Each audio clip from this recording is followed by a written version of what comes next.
Hello students, आप लोग देख रहे हैं maths classes bye sir Raghav शुरू। तो बेटा आज क्लास 11th में पीएनसी चैप्टर हम शुरू करने वाले हैं। पीएनसी हम शॉर्ट फॉर्म में बोलते हैं, बाकी इसका नाम क्या है? Permutation and combination. बड़ा इंपॉर्टेंट चैप्टर है, मजेदार चैप्टर है। पहला काम आज जो हम सीखेंगे, नाम परम्यूटेशन सीखेंगे, नाम कॉम्बिनेशन सीखेंगे। तो कहो सिखाओगे क्या सर आप? तो हम सीखने वाले हैं काउंटिंग। काउंटिंग देखो, टॉपिक का नाम देखो, फंडामेंटल प्रिंसिपल ऑफ काउंटिंग। तो काउंटिंग सीखेंगे। काउंटिंग में तो अब सर काउंटिंग तो बचपन से सीखते आ रहे हैं, लेकिन ये काउंटिंग उस काउंटिंग से थोड़ी सी डिफरेंट है। वो काउंटिंग इसमें काउंटिंग में तो लगेगी, लेकिन ये काउंटिंग उससे थोड़ी सी डिफरेंट है। कैसे डिफरेंट है?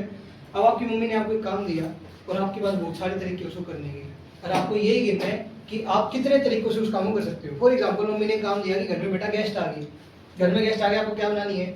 गर्मा गर्म चाय बनानी है। ठीक है, अब आपके पास है ना, चाय के लिए 3 पतीले हैं। पतीला नंबर 1, पतीला नंबर 2, पतीला नंबर 3। और सर्व करने के लिए मजेदार बात ये है कि गेस्ट एक ही है, लेकिन गिलास कितने आपके पास? 4 अलग अलग तरह के, है ना। ये मान लो एक मग है, मग बनाना थोड़ा नहीं आता मुझे। कप ऐसे बनने हैं। अरे ड्राइंग तो बहुत सुंदर है मेरी। बोतल होगी। तो ऐसे एक बड़े वाला इस टाइप का मग है आपके पास। तो ऐसे सुंदर सुंदर से आपके पास टम्बलर हो गया, ये तो जग ही लग रहा है ना। एक और मग को बना देते हैं जग। ये थोड़ा एंटीक पीस है ना, एक बनाई दो। तो आपके पास कितने पतीले थे? पतीला नंबर 1, पतीला नंबर 2 और पतीला नंबर 3। और ये cup number 1, cup number 2, cup number 3 और कप नंबर 4। अब एक मैथ्स का टीचर आया, तो पीने वाला था, वो मैथ्स का टीचर था। मान लो मैं ही आ गया तुम्हारे घर चाय पीने, ठीक है। और अब मैं पूछता हूँ, बेटा तेरे पास कितने पतीले थे? तो सपोज करो कुणाल लेके आया चाय। तो कुणाल घर से मेरे पास 3 पतीले थे बनाने के लिए, 3 में से मैं बना सकता था, ठीक है। बेटा मग कितने थे? जैसे 4 थे। तो मैं ये पूछ रहा हूँ कुणाल से कि बेटा तू कितने वेज में मेरे को चाय सर्व कर सकता था? समझ में आया? मतलब कितने तरीके से चाय बना के उसमें सर्व कर सकता था। तो कुणाल क्या कहेगा कि अब इसमें कोई फॉर्मूला नहीं लग रहा, इसमें कोई कुछ नहीं लग रही, बस आपको काउंटिंग आनी चाहिए। मैथ्स में काउंटिंग करते हो, थोड़ा सा दिमाग का लॉजिक। कुणाल कहेगा सर अब मैं ऐसे करूंगा ना, तो एक काम करते हैं, केसेस बना के करते हैं। सर जैसा आपने सिखा रखा है, मैं पहले पतीला 1 को फिक्स करता हूँ कि मैं चाय तो इसमें बना रहा हूँ। अब पतीला 1 को फिक्स कर दिया, मेरे पास हो सकता है पतीला 1 से मैं C1 में कप C1 में सर्व कर दूं सर आपको, हो सकता है C2 में कर दूं, हो सकता है आपको C3 में कर दूं, हो सकता है आपको C4 कप में सर्व कर दूंगा आपको। फिर मैंने कहा कुणाल तो P2 में क्या खराबी है? तो भैया कोई खराबी नहीं सर, हम मेरी काम P2 से भी कर सकते हैं। P2 के पास भी कितने ऑप्शन हो जाएंगे? 4 ऑप्शन इसके पास हो गए, 4 ऑप्शन इसके पास हो गए। तो मैं कह रहा हूँ फिर पतीला 3 का जला हुआ था। तो नहीं सर ये भी ओके था, तो बना के मैं इसमें लाया हूँ। मैं कहा ठीक है भाई, तो ये लो जी 4 तरीके इसके हो गए। तो टोटल वेज कितने हो गए आपके पास? 4 4 8 4 12। तो टोटल वेज आपके पास कितने हो गए चाय को सर्व करने के? 12 वेज। तो हो क्या रहा है, हमारी जॉब क्या थी? चाय बना के सर्व करना। अब चाय बना के सर्व करने में 2 सब जॉब्स हैं। सब जॉब्स क्या होती है? उनके छोटे छोटे रूप। तो आपको पहला क्या करना था? पहला सब जॉब क्या थी? सब जॉब 1, आपको पतीला चूज करना है। 3 पतीले तो तीनों में से कोई एक चूज करना है। तो सब जॉब 1 क्या है? चूजिंग पतीला, है ना। पतीला बोलो, मेस्टल बोलो, या कुछ भी बोलो आपकी भाषा में जो भी है। अब सब जॉब 2, सब जॉब 2 क्या कहेगी कि सर हमें कप भी चूज करना पड़ेगा। So choosing the cup. कितने वेज में पतीले को चूज कर सकते हैं? टोटल 3 पतीले को, ओनली पतीला। कितने वेज में हम कप को चूज कर सकते हैं? 4। तो अगर हम इतने केसेस को बार बार बनाने लगे तो क्वेश्चन तो बेचारा देखते रह जाएगा। तो सिंपल सा मुझे फंडा क्या दिख रहा है? अगर 4 को 3 बार मल्टीप्लाई कर दूं तो 12 ही आ रहा है। इसका मतलब 3 को 4 से गुना करने पे मुझे क्या मिल रहा है? मेरे टोटल नंबर ऑफ वेज मिलने लग रहे हैं। तो ये फंडामेंटल प्रिंसिपल ऑफ काउंटिंग यही कहता है कि एक जॉब को करने के 2 सब जॉब्स हैं। एक जॉब को करने के लिए 2 भी हो सकती है, 3 भी हो सकती है, कितनी भी हो सकती है। तो जितनी सब जॉब्स के जितने नंबर ऑफ वेज हैं उन सबको मल्टीप्लाई कर दो तो आपके पास क्या मिल जाएगा? Total number of veg. आया मजा? फील कर पाए क्या है ये फंडामेंटल प्रिंसिपल ऑफ काउंटिंग? तो कुछ सीखा काउंटिंग कैसे करते हैं, कितने वेज में हम किसी काम को कर सकते हैं, ठीक है। तो ऐसे ही बहुत सारे क्वेश्चंस को हम करने वाले हैं। तो अब इस बात को मैं लिख देता हूँ ढंग से।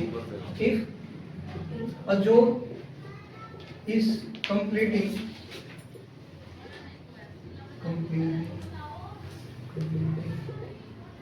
बाय डूइंग, मैं खाली 2 सब जॉब्स के लिए लिख दूं, 3 4 के लिए सब सेम बात है। बाय डूइंग 2 सब जॉब्स, सब जॉब 1 एंड 2। और 1 और 2 इंडिविजुअली कितने वेज में हो सकती है? Which can be done in M and N ways respectively, मतलब सब जो 1 को मैं कितने तरीके से कर सकता हूँ, m वेज से, और सब जो 2 को कितने वेज से कर सकता हूँ मैं, n वेज से। So total ways, total number of ways in which जो मेन जॉब थी, job can be done is m multiply. समझ में आया? एक और एग्जांपल ले। अब ओंकार गया, कवर्ड खोली ना दोगे, तो कवर्ड के अंदर अब ओंकार को ड्रेस लेनी है, तो ओंकार के पास सपोज करो 4 तो टी शर्ट्स थी और 5 ट्राउजर्स थे। अब ओंकार कितने तरीकों से इन कपड़ों को पहन सकते हैं? अब ऑब्वियस सी बात है, हाँ सीधी सी बात, ओंकार पहले चूज क्या करेगा, टी शर्ट को, फिर ओंकार चूज किसको करेगा, ट्राउजर्स को। टी शर्ट को चूज करने के तरीके चार टी शर्ट है तो 4 तरीकों से, पहले T shirt number 2, T shirt 3, T shirt 4। दूसरी बात, फिर ट्राउजर्स को कितने तरीके से चूज कर सकते हैं, 5। तो पहली टी शर्ट के साथ कोई भी 5 ट्राउजर में से पहन लेगा, फिर दूसरी टी शर्ट के साथ कोई भी 5 ट्राउजर्स, ऐसे ही करते करते चौथी टी शर्ट के साथ भी 5 ट्राउजर। तो टोटल अगर मैं इसको ऐसे मैप की तरह बनाऊं तो टोटल ये क्या बन जाएंगे, 20। 5 वेज इसके, 5 इसके, 5 इसके, और ऐसे कब तक 4 है ना, तो ऐसे 20 वेज हो जाएंगे। लेकिन हमें वो नहीं बनाना, लेकिन ये किस लिए जरूरी है, ये फील करने के लिए जरूरी है, हमें रटनी नहीं है चीजों को, ये चीज आई कहां से, m into n, ये वो समझा।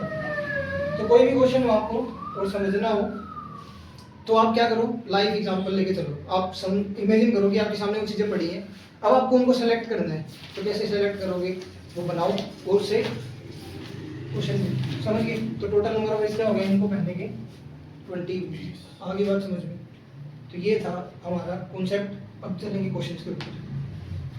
तो बेटा आपके सामने क्वेश्चन है, आपके पास 6 सीट है ट्रेन के अंदर और 3 पैसेंजर है, कमाल की बात है, बिल्कुल खाली ट्रेन थी, और इन 3 को इन 6 सीट पे कितने तरीके से बैठ सकते हैं, अब ये बताना है। अब किसी के दिमाग में आएगा, सर आपने फंडामेंटल प्रिंसिपल ऑफ काउंटिंग पढ़ाया था, उसमें ये 6 है, ये 3 है, दोनों को गुना कर दो, आंसर आ गया 18, क्रॉस लग जाएगा। इसका आंसर क्या है, 120, ऐसे है वो समझो। देखो हमें किसको बैठाना है, पैसेंजर को, हमारी जॉब क्या है, पैसेंजर को बिठाना। अब हम पैसेंजर को बिठाते हैं एक एक करके। मैंने पैसेंजर 1 को पिक किया और इसको कहा भाई तेरा जो मन करे 6 में से चुन ले। इसके पास कितने ऑप्शन थे, 6। इसके पास, भाई के पास है 6 ऑप्शन, ये सब जॉब है, समझे। अब P2 भाई की को कहता हूँ मैं, भाई अभी P1 तो बैठ गया, वहां बैठ गया, उसको नहीं उठाना, बच गई जितनी सीट उनमें से किसी भी बैठ जा, कितनी 5 ऑप्शन हो गए, 5 ऑप्शन हो गए, तो इन भाई साहब के पास 5 ऑप्शन है। अब बात आती है P3 की, P3 के बाद 4 ऑप्शन है, सब जॉब्स आ गई, सब जॉब्स आ गई नहीं आ गई, 3 मल्टीप्लाई 6 5 30, 30 चौक 120 वेज। सो बिल्कुल फंडामेंटल प्रिंसिपल काउंटिंग पे ऐसे मत चला करो, पहले सब जॉब्स देखा करो क्या है, ये नहीं कि जो ऊपर देखा 6 दिख गए, 3 दिख गए, मल्टीप्लाई करके टोटल वेज निकाला, गड़बड़ हो जाएगी। तो बेटा एक मजेदार क्वेश्चन डिस्कस करते हैं। एज ए टीचर मुझे एक टेस्ट डिजाइन करना है, मैंने तुम्हें पढ़ाया, ठीक है, ट्रिग्नोमेट्री का चैप्टर है मान लो, उसकी 7 8 9 एक्सरसाइज जो कि अपलोड हो चुकी है, तो जाके चैनल पे वॉच करें, बहुत अच्छी तरह से हमने क्वेश्चन को किया है, जिसने नहीं देखी जरूर देखिएगा। तो बेटा यहाँ ध्यान दो, तो मैंने 7 8 9 चैप्टर एक्सरसाइज के अंदर से मैंने 3 क्वेश्चन का टेस्ट लेना था, और कंडीशन ये थी कि मेरे को बच्चे को जानना है कि 7वीं भी आती है, 8वीं भी आती है और 9वीं भी आती है, तो मैं हर एक्सरसाइज से एक क्वेश्चन तो दूंगा ही। तो 3 क्वेश्चन 3 एक्सरसाइज से दे दिए। तो सबसे पहला काम क्या करेंगे, एक्सरसाइज को चूज करना। तो हर एक्सरसाइज से सब जो बन गया है, पहले एक्सरसाइज को चूज करना। तो एक बात बताओ, इस एक्सरसाइज में एक ही है, एक क्वेश्चन देना है, तो एक ही अपने पास होगा, इसमें भी एक ऑप्शन एक भी ऑप्शन। अब चूज करने क्वेश्चन, तो 7वीं एक्सरसाइज में कितने क्वेश्चन है, 12, तो कितने क्वेश्चन उठा सकता हूँ मैं, 12 में से कोई भी एक उठा सकता हूँ, तो 12 वेज इसमें हो गए, इसमें इसी तरह 18 वेज हो गए, और इसमें ही 19 वेज। तो सब जॉब्स आ गई, इन सब की क्या करें, मल्टीप्लाई, तो 12 इंटू 18 इंटू 19, और इसका आंसर, ओ सॉरी 9 है, 19 नहीं है, 9 क्वेश्चन है, तो क्या आएगा 1944 वेज, टोटल वेज ये हो गया आपके, समझ में आया। तो बेटा एक दिन तुम्हारा मन हुआ दिल्ली से मुंबई घूमने का, तुम गई, तुमने स्टेशन पे जाके पता किया तुम्हारे पास 4 गाड़ी हैं, 4 ट्रेन है जो दिल्ली से मुंबई जा रही है, ठीक है। अब होगा क्या, आपके पास 2 कंडीशन है। पहली कंडीशन में हो रहा है कि जिस ट्रेन से गए उस ट्रेन से भी वापस आ सकते हो, और उसके अलावा बची हुई 3 ट्रेन से भी वापस आ सकते हो, तो तुम्हारे पास कोई रिस्ट्रिक्शन नहीं है, तुम किसी से भी चले जाओ और किसी से भी आ जाओ। तो तुम्हारे पास जाने के कितने तरीके हो गए बेटा, 2 सब जॉब्स बनी, एक तो जाना, एक आना। तो जाने के तरीके आपके पास 4 ही है, आने पे भी कोई रिस्ट्रिक्शन नहीं है, वो भी 4। तो टोटल वेज सब जॉब्स की multiply 4 into 4 that is 16 ways. आई मेरी बात समझ में? Next, not taken same route. अब जिस ट्रेन से गए ना वो ट्रेन वापस नहीं आने वाली तुम्हारी, तो जा तो तुम 4 तरीके से सकते हो, लेकिन आने के तरीके कितने रह गए? 3, क्योंकि जिससे गए उससे वापस नहीं आना, तो बस 3 आने का, तो 4 इंटू 3 दैट इज 12 वेज। अब कोई पूछे सर पेपर में क्या लिख के है, ऐसे लिख के है जाना आना, मैं कहा नहीं वो नंबर काटेंगे, तो लिखोगे कैसे वो ध्यान से समझो। So a person can go in 4 ways, 4 ways में जा सकता है। पार्ट ए की बात कर रहा हूं मैं, ये ए पार्ट है अपना, 1 है तो 1 लिख लेते हैं, ठीक है। ही कैन रिटर्न, या ही एंड शी जो भी थी वो या था, रिटर्न इन वापस। पहले पार्ट में कोई पाबंदी नहीं है, जिससे गया उससे भी आ जाए, जिससे नहीं गया उससे वापस आ जाए, तो जान आने के भी कितने तरीके हैं? Ways. So total number of ways he can go and come back, तो क्या हो जाएगा? 4 इंटू 4 दैट इज 16। अब किसी ने पूछा सर ये 3 लाइन लिखने पे नंबर मिल जाएंगे? मैंने कहा हाँ मिल जाएंगे, इसमें कोई दिक्कत नहीं, आपको ऐसे ही करना है। अगले पार्ट में क्या करोगे, आप समझदार हो, या 4 की जगह क्या कर दोगे? 3 वेज कर दोगे, क्योंकि कह रहा है जिससे ट्रेन से गए उससे वापस नहीं आना, कोई नई ट्रेन में आओ, राजधानी से गए तो शताब्दी से आओ, समझे? तो इसीलिए यहाँ पे 3 आ जाएगा और यहाँ पे आंसर क्या आ जाएगा? 12। तो ये इंपॉर्टेंट टाइप थी, इसको ध्यान रखना, ठीक है बेटा? ध्यान दो, हमारे पास 2 टीम है, टीम 1 के अंदर 6 बॉयज और 4 गर्ल्स है, टीम 2 के अंदर 5 बॉयज और 3 गर्ल्स है। अब आपको क्या करना है? 1-on-1 मैच करना है, कि एक लड़का और एक कंडीशन और दे दी उसने, लड़का लड़के के साथ गेम खेल सकते हो, लड़की लड़की के साथ। जो 1-on-1 मैच होगा वो लड़की लड़की का होगा, लड़के लड़के का होगा। तो सोच के देखो क्या सब जॉब्स बनेगी। सब जॉब ये बनेगी, पहले लड़के का लड़के के साथ मैचेस कराओ कितने, दूसरी सब जॉब ये बनेगी लड़की का लड़की के साथ मैचेस कराओ। अब होगा क्या, ये सब जॉब्स मल्टीप्लाई नहीं होने वाली, ये सब जॉब्स क्या होंगी इसके अंदर? ऐड। इसमें वो मल्टीप्लाई वाला नहीं चलेगा आपका, फंडामेंटल प्रिंसिपल ऑफ काउंटिंग के अकॉर्डिंग ये प्लस वाला चलेगा, क्योंकि 2 अलग अलग केस बन रहे। जब भी आपके केस बने ना, तो केस के अंदर क्या लगाते हैं हम? प्लस का साइन, समझे मेरी बात? और जब केसेस नहीं बन रहे, सारे काम एक साथ होने लग रहे हैं, सारे काम एक साथ, तब हम क्या लगाते हैं? मल्टीप्लाई का साइन। अब ध्यान दो, अगर हमें कुछ नहीं पता, फंडामेंटल प्रिंसिपल ऑफ काउंटिंग वगैरह कुछ नहीं पता, हम बेसिक से लेके चलते हैं। अब यहाँ से एक टीम 1 से एक लड़का उठा लिया, पहला बॉय, ये लड़के कितनों के साथ मैचेज हो सकते हैं? 5 जनों के साथ। तो इस एक के पास कितनी चॉइसेस हो गई? 5। ऐसे ही यहाँ पे कितने लड़के थे? 6। तो हर लड़के के पास कितने चॉइसेस हो गए? 5 जनों के साथ वो गेम खेल सकता है। तो ऐसे करते करते 5 5 5 6 टाइम करूंगा, तो 6 इंटू 5 करने पे मुझे क्या मिलेगा? 30। तो इतने मैचेस हो सकते हैं 1-on-1 और बॉयज, ठीक है। अब बात आती है गर्ल्स की, सेम तरीका। यहाँ से एक गर्ल उठाओ, एक गर्ल कितनों के साथ लड़ेगी? कितनों के साथ नहीं लड़ेगी, कितनों के साथ मैचेस हो सकते हैं? 1-on-1 के 3। सिमिलरली कितनी गर्ल्स थी? 4। तो 4 गर्ल्स के भी, चौथी के भी 3 के हिसाब से होगा, तो ये कितने टाइम्स हो गया? 4 टाइम्स। तो 4 टाइम्स 3 को ऐड कर लो या 4 को 3 से मल्टीप्लाई कर लो, बात तो सेम है। तो ये कितने हो गए टोटल? 12 वेज। अब टोटल वेज करने के लिए मैं 30 और 12 की मल्टीप्लाई नहीं करने वाला, जब ये केसेस बने तो मैं क्या लगाऊंगा? प्लस। सो टोटल मैचेस कितने बन सकते हैं 1-on-1 के? Total ways 12 + 30 that is 42। तो ये क्वेश्चन, बाकी सब क्वेश्चन से अभी तक जो हमने किए उनसे हटके था, तो इसीलिए इनको ध्यान से समझना। नहीं समझ आए तो वीडियो को रिवाइंड करो, दोबारा से सुनो, और फिर भी ना समझ में आए तो कमेंट सेक्शन में बता देना, ठीक है। अब बेटा क्वेश्चन ये हमारे पास कि एक पेपर में 6 एमसीक्यूज थे, जिसमें पहले 3 एमसीक्यूज की कितने कितने ऑप्शन है? 4 4 4। और बाकी बचे हुए 3 क्वेश्चन के कितने ऑप्शन है? 5 5 5, ठीक है। अब आपको क्या बताना है? कितने नंबर ऑफ वेज में अटेम्प्ट कर सकते हो? How many sequence of answer are possible? हाँ, कितने आंसर के सीक्वेंस पॉसिबल है? तो खुद देखो, इस क्वेश्चन को करने कितने तरीके?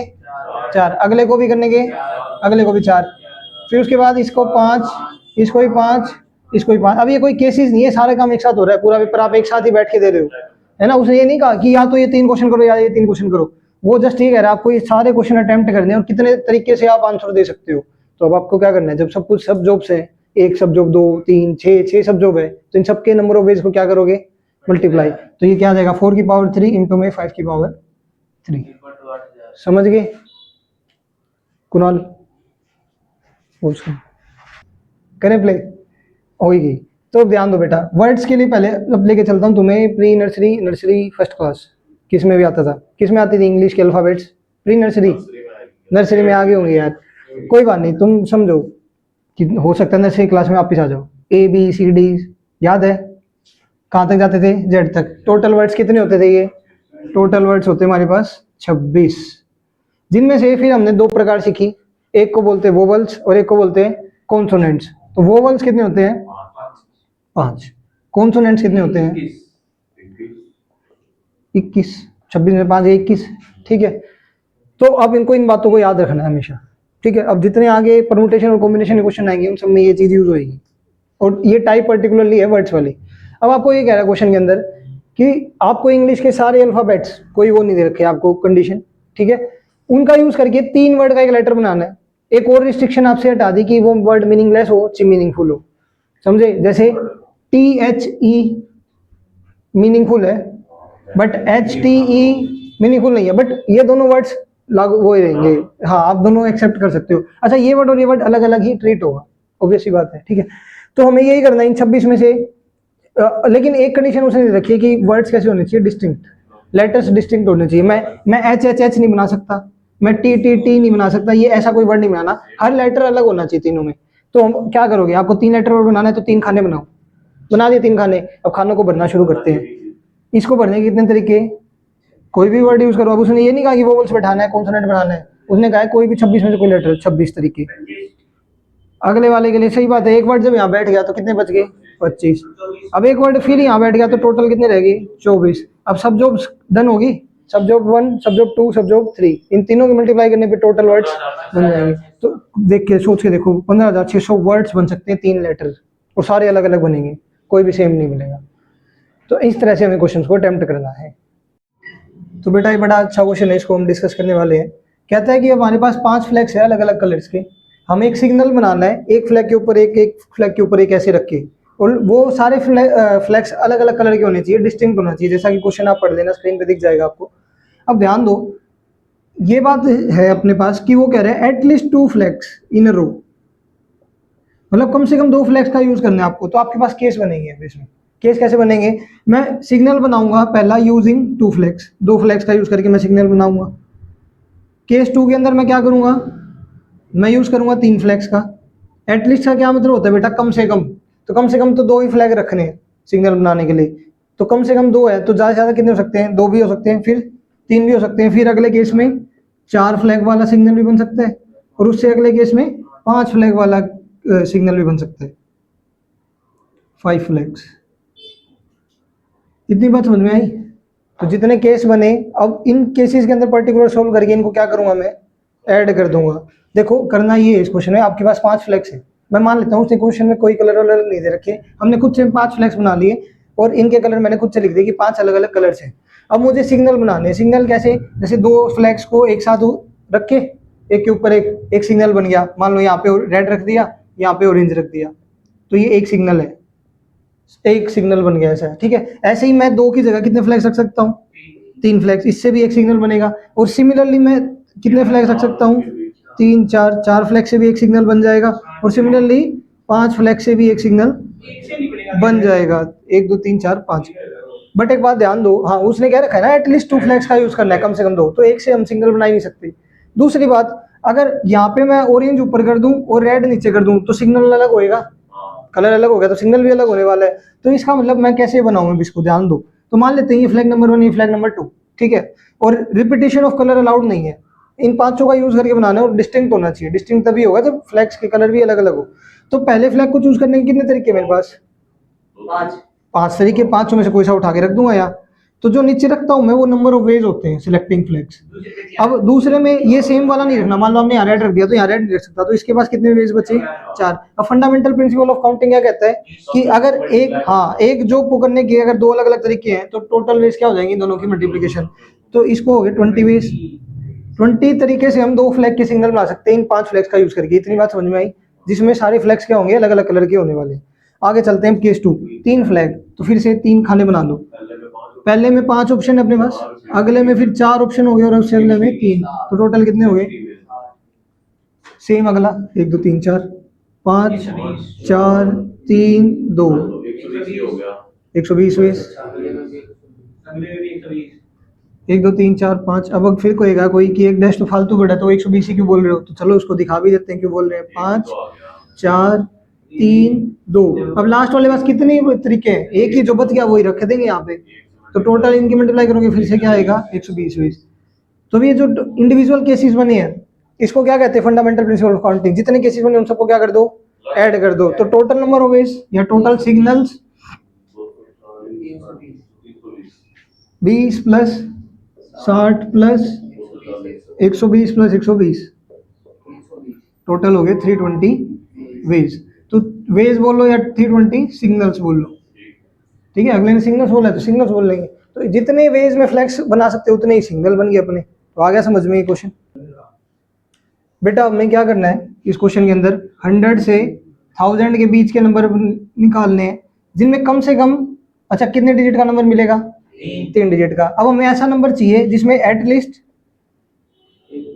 1 place have 7 as its digit,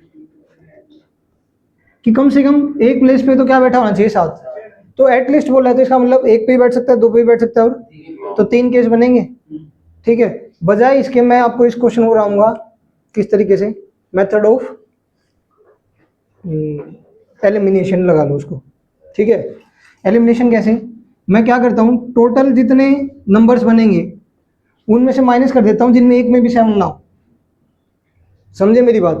अगर मैं टोटल नंबर्स जो बने उनमें से वो माइनस कर दूं जिनमें एक पे भी 7 ना है तो मेरे पास वही बच जाएंगे जिनमें कम से कम एक पे तो 7 होगा। उसमें 2 वाला भी मिल जाएगा, उसमें 3 वाला भी मिल जाएगा।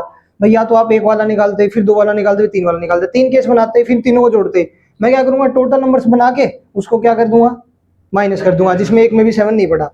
तो नंबर्स डू नॉट हैव 7, ठीक है, जिनके पास 7 है ही नहीं। तो एक बात हो टोटल नंबर कितने हैं 100 से 1000 के बीच में, खुद देखो। यहाँ पे कितने तरीके से भर सकते हो आप इस प्लेस को, 9 तरीकों से। 0 नहीं आ सकता यहाँ, बाकी 1 से लेकर 9 तक कितने भी आ सकते हैं। अब इनके अंदर बेटा रिपीटेशन तो अलाउड होती है। 999 यहीं बैठा है, 666 भी यहीं बैठा है, 111 भी यहीं बैठा है, तो इसका मतलब रिपीटेशन तो अलाउड है। तो इसका मतलब इसमें अब इसमें पास कितने ऑप्शन है 10 क्यों है। देखो नंबर्स कहाँ से उठाओगे 0 से लेकर 9 तक, ये टोटल कितने 9 तो ये हो गए 10। अब आप शुरू में तो 0 नहीं बैठा सकते तो यहाँ पे तो 9 ही रहे, लेकिन अगले पे 0 पे उठाओ कोई दिक्कत नहीं है, उससे अगले पे भी 0 पे उठाओ कोई दिक्कत नहीं है। तो टोटल नंबर्स कितने हो गए भाई 900 हो गए। क्लियर। अब आगे देखते हैं। अब एक पे भी 7 को नहीं बिठाना तो यहाँ भी 7 नहीं बैठेगा। देखो यहाँ ना 0 बैठ सकता था ना 7 बैठेगा, तो कितने 2 ऑप्शन हट गए 8। अगले पे 7 नहीं बैठ 9 ऑप्शन। 9 क्यों आया क्योंकि 7 को नहीं बिठाना, बाकी इनमें से कोई भी बैठा दो। समझे, यहाँ पे बीच में 7 पड़े इसको नहीं बिठाना, इससे दुश्मनी है, इसको नहीं बिठाते। तो ये बढ़िया है, ठीक है। तो ये कितना हो गया 648। अब इनमें दोनों में से घटाओगे तो आप क्या करोगे 52 3 नीचे 252 आएगा ना। 252 वर्ड्स ऐसे हैं, नंबर्स ऐसे हैं जिनमें कम से कम एक में तो क्या मिलेगा आपको 7 मिलेगा ही मिलेगा, ठीक। बेटा आप ध्यान दो, अगर इसका भी पार्ट देखते हैं। ये तो था एटलीस्ट वाला केस। अब एटलीस्ट वाले केस के अंदर आप एलिमिनेशन मेथड लगा सकते हो, कोई दिक्कत नहीं है कि टोटल में से वो घटा दो जिसमें एक बार भी नहीं आ रहा। अब मैं दूसरा केस बताता हूँ जिसमें ये कहे exactly 1 place have 7 as its digit. इसका क्या मतलब है 7 एक ही प्लेस पे बैठा हो, एग्जैक्टली 1 प्लेस। एग्जैक्टली करके आपको रिस्ट्रिक्ट कर दिया उसने, आप 2 पे नहीं बैठा सकते, आप 3 पे नहीं बैठा सकते। तो 7 कहाँ बैठ सकता है भाई 3 नंबर का केस है। तो 7 या तो यूनिट प्लेस पे बैठा है, 7 एट यूनिट प्लेस। उसके बाद केस 2 में क्या होगा 7 को बीच में बैठा दो। ये कौन सा 7 एट 10th प्लेस, 10th बोलते हैं 10th बोल लो यार, 10th होता है। केस 3 100 पे बैठा दो 7 को, 7 एट 100th प्लेस। तो चलो बढ़ते हैं बाकियों की पोजीशन। यहाँ पे 7 नहीं बैठ सकता, 0 भी नहीं बैठ सकता, तो कितने बैठेंगे 8 जने बैठेंगे। यहाँ पे एक जना यहाँ बैठ चुका, एक जना यहाँ बैठ चुका। रिपीटिशन तो लाउड है ही, सही बात है, सही बात है। रिपीटिशन तो लाउड नहीं है बेटा, नहीं है। एग्जैक्टली 1 कह रहा है वो, रिपीटिशन अलाउड नहीं है। तो 7 तो बिल्कुल नहीं बैठेगा, 0 बैठ सकता है, कोई दिक्कत नहीं है। तो 9 में हो गए। अच्छा यहाँ पे ये तो एक ही तरीके से बैठ सकता है बस 7, तो टोटल कितने हो गए 72। यहाँ पे चेक करो, यहाँ पे फिर वही 8, पहले पे तो 8 ही रहने वाले हैं। यहाँ पे ये तो एक ही तरीके से बैठेगा, उससे अगला 9 वेज। 7 को नहीं बैठाना, अगेन 0 को बैठाओ कोई दिक्कत नहीं है। तो टोटल फिर कितने हो गए 72। अब यहाँ पे चलते हैं, यहाँ पे कितने वेज हैं? 9 वेज। यहाँ पे भी कितने हैं? अच्छा यहाँ ये तो एक ही तरीके से फिल कर दिया हमने, 7 बैठा दिया। अच्छा अब कोई पूछे 7 क्या है बेटा, तो 7 वो डिजिट है जिसको फिक्स कर दिया, तो ऊपर मैं वो लिखता हूँ जो फिक्स है, नीचे उनके वेज लिखता हूँ कितने वेज में उस जगह को फिल कर सकता हूँ। तो ये हो गया 81। अब इन तीनों केस को जोड़ोगे आप, टोटल वेज क्या हो गया? 72 72 81, ये कितना हो जाएगा? 225 225।